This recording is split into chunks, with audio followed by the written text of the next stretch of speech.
नमस्कार तथा सुप्रभात। काया कैरनमा तपाईंलाई साथी मदन पौड्यालसँगै दिपा तिमल सिन्हाको स्वागत छ।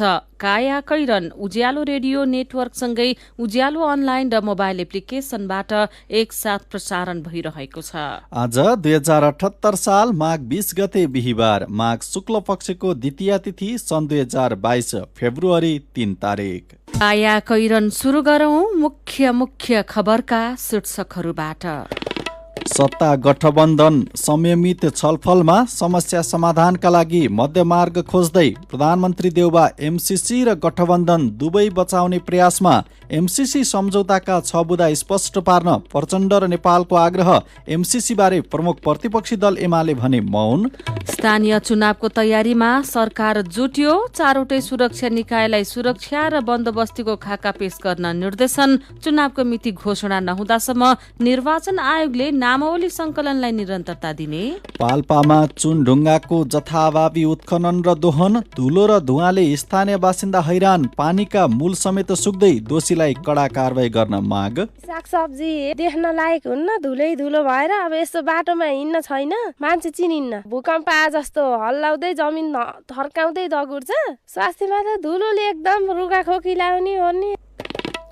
अफगानिस्तानको काबुलमा नियमित विद्युत आपूर्तिमा समस्या। झण्डै 600 कम्पनी बन्द हुने अवस्थामा 4500 कामदारको रोजगारी गुम्ने। र अस्ट्रेलियालाई 96 रनले हराउँदै भारत 19 वर्ष मुनिको विश्वकप क्रिकेटको फाइनलमा। काया कैरनमा अब खबरको सिलसिला।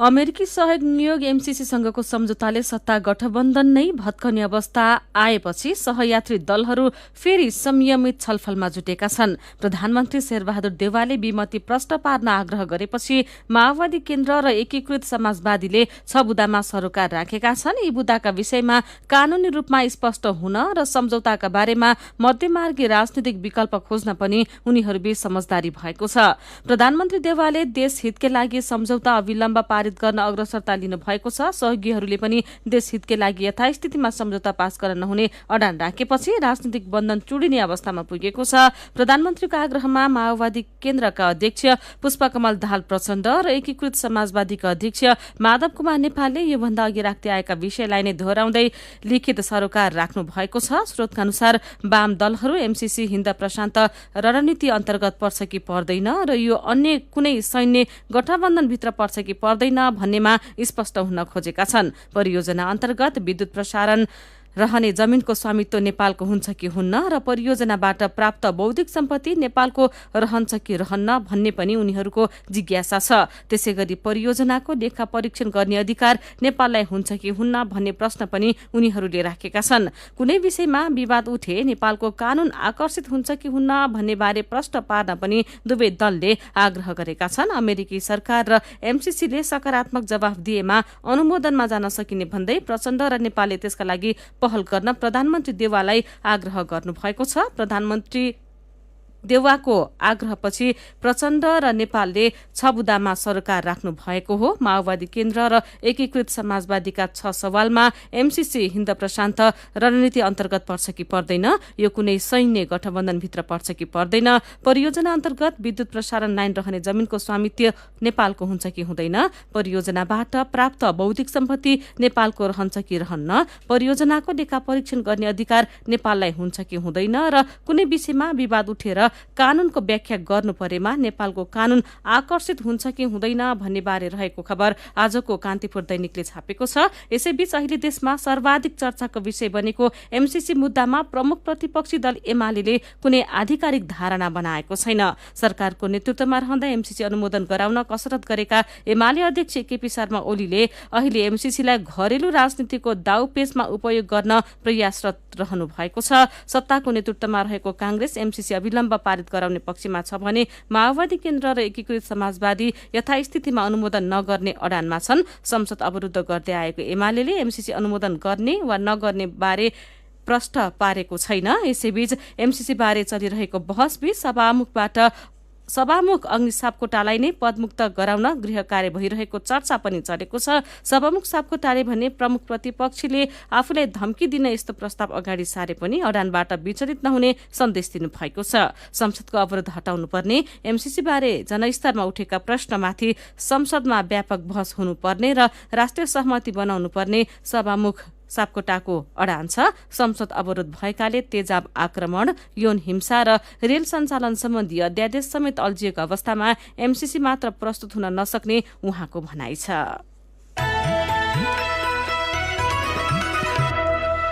सरकारले आसन्न स्थानीय चुनावका लागि सुरक्षा तथा बन्दोबस्तीको तयारी थालेको छ। चुनावको मिति घोषणा भइ नसके पनि निर्वाचन आयोगले प्रस्ताव गरेको मिति आउँदो जेठ 4 लाई केन्द्रमा राखेर चुनावी तयारीमा सरकार जुटेको हो। केन्द्रीय सुरक्षा समितिको बैठकले एकै चरणमा स्थानीय चुनाव गर्ने लक्ष्यसहित हिजो सुरक्षा र बन्दोबस्ती सम्बन्धी विस्तृत कार्ययोजना पेश गर्न 4वटै सुरक्षा निकायलाई निर्देशन दिएको छ। त्यसका लागि समन्वय गर्न गृह मन्त्रालयका सुरक्षा र समन्वय महाशाखा प्रमुख मुकुन्द निरौलाको संयोजकत्वमा समिति बनाइएको छ। समितिमा गृह मन्त्रालयका उपसचिव तथा 4 सुरक्षा निकायका प्रतिनिधि छन्। सुरक्षा बैठकमा बन्दोबस्ती र सुरक्षा व्यवस्थापन सम्बन्धी विस्तृत छलफल र समीक्षा भएको गृह मन्त्रालयका प्रवक्ता फणेन्द्र मणि पोखरेलले जानकारी दिनुभयो। सरकारले आगामी स्थानीय चुनावका लागि म्यादी प्रहरी भर्नामा पूर्व सुरक्षा कर्मीहरूलाई प्राथमिकता दिने भएको छ। यसैबीच निर्वाचन आयोगले स्थानीय चुनावको मिति घोषणा नहुँदासम्म फोटोसहितको मतदाता नामावली सङ्कलनको काम जारी राख्ने भएको छ। निर्वाचन आयोगका प्रवक्ता शालिग्राम शर्मा पौडेलले कानून अनुसार मिति घोषणा भएको दिनसम्मको मात्रै विवरण अद्यावधिक गरी अन्तिम नामावली प्रकाशन गरिने जानकारी दिनुभयो। सरकारले निर्वाचन आयोगले स्थानीय चुनावका लागि प्रस्ताव गरेको जेठ 4 लाई घोषणा गर्ने सम्भावना छ। आयोगले 753 स्थानीय तहकै चुनाव एकै चरणमा गर्नुपर्ने प्रस्ताव गरेको छ। यो प्रस्तावलाई सरकारले सकारात्मक रूपमा लिएको आयोगले विज्ञप्ति मार्फत जनाएको छ। सरकारले यसै हप्ता चुनावको मिति घोषणा गर्न सक्ने एक मन्त्रीले बताएका छन्। काया कैरनमा रिपोर्टसँगै खबरको सिलसिला बाँकी नै छ, सुन्दै गर्नुहोला। उज्यालो रेडियो नेटवर्कसँगै उज्यालो अनलाइन र मोबाइल एप्लिकेशनमा प्रसारण भइरहेको काया कैरनमा तपाईंलाई फेरि स्वागत छ। यतिन्जेल हामीले सत्ता गठबन्धन संयमित छलफलमा समस्या समाधानका लागि मध्यमार्ग खोज्दै प्रधानमन्त्री देउवा एमसीसी र गठबन्धन दुवै बचाउने प्रयासमा एमसीसी बारे प्रमुख प्रतिपक्षी दल एमाले भने मौन, स्थानीय चुनावको तयारीमा सरकार जुट्यो लगायतका खबर प्रस्तुत गर्यौं। अब बाँकी खबर। सरकारले आउँदो फागुनदेखि विद्यालय खोल्न अनुमति दिने तयारी गरेको छ। प्रधानमन्त्री तथा मन्त्री परिषदको कार्यालयका राज्यमन्त्री उमेश श्रेष्ठले कोरोना संक्रमणका कारण बन्द विद्यालय फागुनदेखि खोल्ने विषयमा छलफल भइरहेको बताउनु भएको छ। प्रधानमन्त्री कार्यालय र कोभिड-19 संकट व्यवस्थापन समन्वय केन्द्रको समेत जिम्मेवारी पाएका राज्यमन्त्री श्रेष्ठले 12 देखि 17 वर्ष उमेर समूहका विद्यार्थीले दोस्रो मात्रा खोप लगाउने बित्तिकै विद्यालय खोल्ने गरी तयारी थालिएको जानकारी दिनुभयो। उहाँले सबै तहको परीक्षा सञ्चालन गर्न पनि केही दिन भौतिक रूपमा विद्यालय खोल्नुपर्ने बताउनुभयो। केही दिन कक्षा सञ्चालन गर्नकै लागि पनि विद्यालय खोल्ने तयारी भइरहेको छ। विद्यालय खोल्ने विषयमा आउँदो हप्ता एमसीसीको बैठक बसेर निर्णय गरिने उहाँले बताउनुभयो। उहाँका अनुसार कोरोना संक्रमितको संख्या उच्च दरमा पुगेमा परीक्षाको प्रणाली नै परिवर्तन गर्न सकिने, तर त्यसबाहेकको अवस्थामा फागुनदेखि विद्यालय खोल्ने तयारी भइरहेको छ। शिक्षा तथा मानव स्रोत विकास केन्द्रका महानिर्देशक चुरामणि पौडेलले माघको तेस्रो हप्तासम्ममा धेरैजसो विद्यार्थीले कोरोना विरुद्धको दोस्रो मात्रा खोप लगाइसक्ने जानकारी दिनुभयो। राष्ट्रिय परीक्षा बोर्डले वैशाखमा एसई, जेठमा कक्षा 12 को परीक्षा लिने तयारी गरेको छ। सरकारले जेठमा स्थानीय तहको चुनाव गर्ने अन्तिम तयारी गरिरहेको अवस्थामा त्यसअघि नै परीक्षा सम्पन्न नगरे शैक्षिक सत्र फेरि अन्योलमा पर्ने देखिएको छ।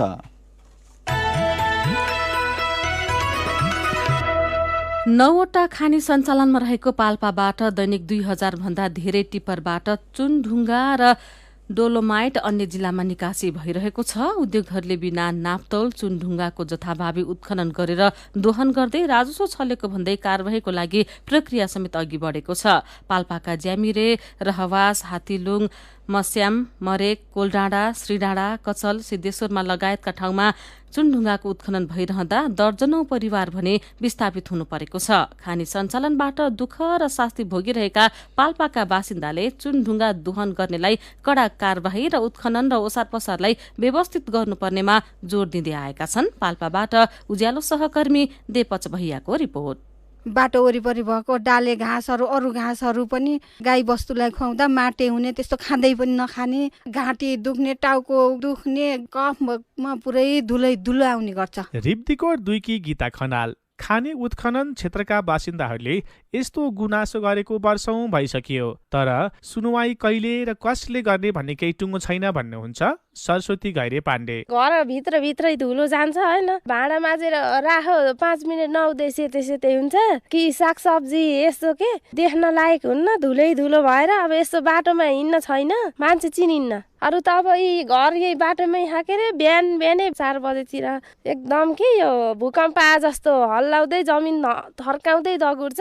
स्वास्थ्यमा त धुलोले एकदम रुगा खोकी लाउने ओर्ने यस्तै हो, हातखुट्टा फुट्ने त्यही समस्या सर। खानी उत्खनन र यसको ढुवानीका कारण जिल्लामा यसका विभिन्न असरहरू देखिन थालेको बताउनुहुन्छ ओम प्रकाश पोखरेल र नागरिक समाजका अगुवा गमबहादुर थापा। टिप्पर हिँड्दा धुलो धुवाबाट मान्छेहरूको आयु घट्ने काम पनि भइरहेको छ। बच्चा जोगाउन अत्यन्तै गाह्रो भएको छ। दीर्घकालीन भुछिएको पनि समस्या निम्ति आएको देख्छु मैले।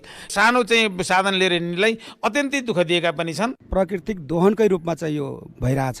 सयौं चाहिँ घरहरू विस्थापित भएको छ, पानीको मूल सुकिरहेको छ। बर्खातमा चाहिँ सारा चाहिँ पहिरो गएर विस्थापित गर्ने काम भएको छ। सर्व भइगइसकेपछि उनीहरूको भाषा, संस्कार, संस्कृति अर्को ठाउँमा जाँदा बिस्तारै उनका भाषा पनि हराउने नै भयो। त्यसले गर्दाखेरि हाम्रो संस्कृति पनि हराउँदैछ, हाम्रो चाहिँ भाषा हराउँदैछ, हाम्रो संस्कार हराउँदैछ।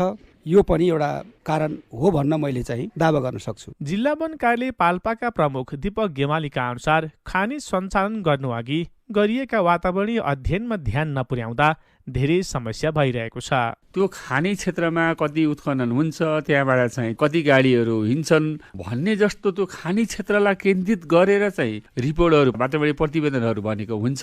तर त्यहाँबाट गाडी मुभमेन्ट भइसकेपछि गाडी गन्तव्यमा, फ्याक्ट्रीसम्म, कम्पनीसम्म गाडी पुगुन्जेलसम्म कि कति वातावरणीय क्षति हुन्छ, त्यहाँ धुलो कति उड्छ, ती गाडीहरूले बाटो कति खराब गर्छ, यस्ता कुराहरू वातावरणीय प्रतिवेदन अध्ययन गर्दाखेरि क्याल्कुलेसनहरू गरिएको हुँदैन। जसले गर्दाखेरि हामी ती कुराको क्षतिलाई यहाँ नआउने हुनाले चाहिँ हामीले बढी क्षति बेहोर्नु परेको हो जस्तो मलाई लाग्छ। खनिज पदार्थ निकालेर सदुपयोग त गर्नुपर्छ, तर कच्चा पदार्थ एक ठाउँबाट उत्खनन गर्ने अनि उद्योग अन्तै सञ्चालन गर्दा पनि धेरै बेफाइदा भएको स्थानीयको गुनासो छ। फेरि जिल्ला वन कार्यालय पाल्पाका प्रमुख दीपक गेवाली। वातावरणलाई कम क्षति हुने गरी भनेको जहाँ उत्खनन हुन्छ सकभर त्यसैको आसपास नै उत्पादन कम्पनीहरू जस्तो उद्योगहरू सञ्चालन हुने। त्यसो हुँदाखेरि गाडी घोडाको मोभमेन्टहरू, अब ट्रान्सपोर्टेसनको मोभमेन्टहरू हुँदैन, धुलोहरूदेखि लिएर बाहिर बाटोहरू नबिग्रिने हुन्छ। एउटा त्यो बाटो हुन सक्छ। अर्को चाहिँ उत्पादन भइसकेपछि पनि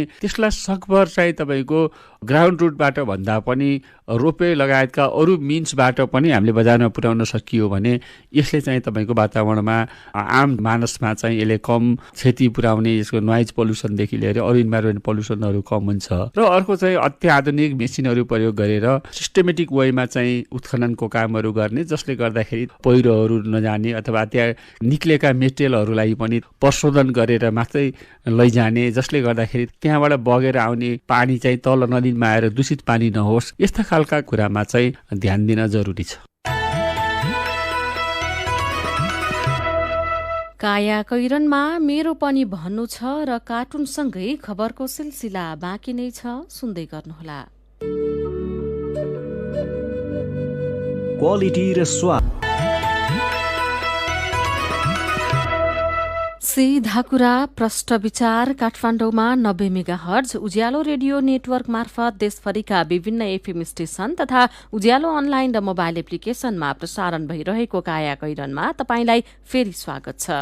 अब बाँकी खबर। सरकारले किसानले पाउने दूधको मूल्य बढाएसँगै अब उपभोक्ताले तिर्ने मूल्य पनि बढाउने तयारी भइरहेको छ। उपभोक्ता मूल्य बढाउने सन्दर्भमा कृषि तथा पशुपक्षी विकास मन्त्रालयले दुग्ध विकास संस्थान डीडीसीलाई सहकारी डेरीहरूको लगत अध्ययन गर्न निर्देशन दिइसकेको छ। अहिले 3% फ्याट र 8% SNF का आधारमा किसानले न्यूनतम प्रति लिटर 49.52 रुपैयाँ पाउँदा DDCले उपभोक्ता मूल्य प्रति लिटर 76 रुपैयाँ तोकेको छ, तर बजारमा 80 रुपैयाँसम्ममा किन्ने गरेका छन् उपभोक्ताले। किसान र उपभोक्ताको मूल्यबीच प्रति लिटर 30 रुपैयाँ 48 पैसाको अन्तर छ। अहिले डेरी उद्योगीले भने अनुसार नै प्रति लिटर 10 रुपैयाँ बढाए उपभोक्ता मूल्य 90 रुपैयाँ भन्दा बढी हुने देखिन्छ। त्यसपछि किसान र उपभोक्ता मूल्यको अन्तर लिटरमा कम्तीमा 33 रुपैयाँ 96 पैसा हुनेछ। सरकार नागरिकको भन्दा बिचौलियाको पक्षमा देखिन्छ। दूध आम उपभोक्ता सामु पुर्याउन गुणस्तरमा ध्यान दिँदै मूल्य स्थिर बनाउनु पर्थ्यो, तर गुणस्तरमा ध्यान दिएको छैन। उपभोक्ता अधिकार अनुसन्धान मञ्चका अध्यक्ष माधव तिमिल सिन्हाले भन्नुभयो, किसानलाई प्रोत्साहन गर्न अनुदान सहुलियत दरमा ऋण उपलब्ध गराउनुपर्छ, तर निहित स्वार्थमा पर्याप्त अध्ययन बिनै गरिएको मूल्यवृद्धि जायज र वैज्ञानिक छैन। दूधको मूल्य बढ्दै बिचौलियालाई लिटरमै 34 रुपैयाँ शीर्षकको यो खबर आजको कान्तिपुर दैनिकले छापेको छ। मेरो पनि भन्नु छ। एमसीसी सम्झौता बारेमा ट्विटरमा कनकमणि दीक्षित लेख्नुहुन्छ, नेपाललाई आफ्नो अत्यावश्यक भौतिक संरचना निर्माण गर्न BRI पनि चाहिन सक्छ र एमसीसी पनि। न अमेरिकाले BRI नल्याऊ भनेर दबाब दिन मिल्छ, न चीनले एमसीसी विरुद्ध प्रोपागान्डा छेड्न। ग्रहण वा अस्वीकार आफ्नो सार्वभौम संसदबाट गरौँ, गठबन्धनको गुम्सिएको कोठाबाट होइन। एमसीसीकै सन्दर्भमा सूर्यराज आचार्य लेख्नुहुन्छ, नेपालमा आउने कुनै एक दाताको सहयोगलाई अर्को दाताले नल्याऊ भनेर दबाब दिन मिल्दैन। साथै सहयोग दिने दाताले पनि नेपाललाई लिनै पर्छ भनेर दबाब दिन मिल्दैन। नेता र सांसदहरूले पहिले यकिन सूचना र सत्य तथ्य बुझुन् अनि देशको हितलाई केन्द्रमा राखेर निर्णय गरून्। नेकपा एकीकृत समाजवादीका अध्यक्ष माधव कुमार नेपालले गठबन्धन टुट्दैन भन्नुभएको खबर उज्यालोमा पढेर भुवन गौतम लेख्नुहुन्छ, हाम्रो देशका दलहरू एकले अर्कोको साथ छोड्छ कि भन्ने कुरामा कति डराएका। कुनै उद्देश्य प्राप्तिका लागि गरिएको गठबन्धन अबको चुनावमा पनि हुन्छ भनेर भनिरहनु भनेको आफू कमजोर छु भनिरहेको हो। दलीय व्यवस्थाको चुनावमा दलहरूबीच प्रतिस्पर्धा हुन्छ, गठबन्धन किन नि। अनि नक्कली PCR रिपोर्ट बनाउने पक्राउ परेको खबर पढेर विनिता ओझा लेख्नुहुन्छ, यो कोरोनाका नियम पनि कता कता केमा गएर कसरी ठोकिन्छन् भन्ने थाहै नहुने। अहिले खोपको नक्कली कार्ड बनाउने पनि उत्तिकै छन्। जहाँ नयाँ समस्या आउँछ त्यहाँ ठग्नेहरूले बाटो देखिहाल्ने। अनुगमनमा कडाई र सबैमा व्यावसायिक धर्म हुनुपर्छ। विचारको लागि तपाईँलाई धन्यवाद। मेरो पनि भन्नु छ। मेरो पनि भन्नु छ प्रस्तुत गर्दै हुनुहुन्थ्यो साथी भोजेन्द्र बस्नेत। काया कैरनमा अब विदेशको खबर। अफगानिस्तानको राजधानी काबुल शहरमा नियमित विद्युत आपूर्ति नहुँदा झण्डै 600 कम्पनी बन्द हुने अवस्थामा पुगेका छन्। विद्युत आपूर्तिको समस्या खेप्दै आएका 580 भन्दा धेरै उद्योगको नियमित उत्पादन बन्द हुने अवस्थामा पुगेको छ। अफगानिस्तानको उद्योग तथा खानी विभागका अनुसार उद्योग नियमित सञ्चालन हुन नसक्दा झण्डै 4500 कामदारले रोजगारी गुमाउने भएका छन्। सन् 2021 को नोभेम्बरमा अफगान राष्ट्रिय ऊर्जा कम्पनीले अफगानिस्तानलाई 850 मेगावाट विद्युत आवश्यक रहेको उल्लेख गरेको थियो, तर छिमेकी देशबाट विद्युतको आयात घटेपछि सहज आपूर्ति हुन नसकेको समाचार संस्था ANI ले जनाएको छ।